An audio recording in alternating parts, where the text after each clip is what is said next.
अक्षरा सिंह जी का अभी पोस्टर ही आया और उस पोस्टर को देखकर सभी लोग जलने लगे। तो जी हाँ, नमस्कार दोस्तों, आप लोग देख रहे हैं भोजपुरी मीडिया। तो मैं आप लोग को दिखा रहा हूँ उस पोस्टर के कमेंट में क्या लिख रहे हैं सब। आपके अज्जू भाऊ वाला लुक तो काफ़ी अश्लील भरा दिख रहा है, तुम भी बॉयकॉट करना पड़ेगा। भाई तुमको भी सही से पढ़ना लिखना पड़ेगा।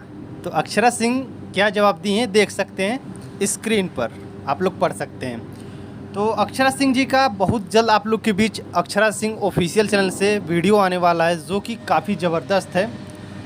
64 गाने का नाम है 64 जोगिनिया माई के। जी हाँ, 64 जोगिनिया माई के अक्षरा सिंह और मनोज मतलबी जी इस गाने को लिखे हैं, जो कि काफ़ी शानदार होने वाला है। अक्षरा सिंह ऑफिशियल चैनल से आएगा।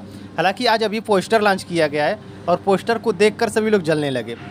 तो आप लोग क्या कह सकते हैं कमेंट बॉक्स में आप लोग ज़रूर बताइएगा, और वीडियो को शेयर कीजिएगा, लाइक कीजिएगा, क्योंकि भाई लोग ऐसे से मैं अपडेट लाता रहता हूँ। तो आप लोग इस चैनल को सब्सक्राइब जरूर कीजिएगा, जैसे कुछ अपडेट निकल के आएगा कि इस गाने को कब लॉन्च किया जा रहा है। हालांकि कुछ दिन पहले वीडियो शूट हुआ है, मैं आप लोग को वीडियो में बताया था और एक वीडियो भी दिखाया था जिसमें लाइव आई थी।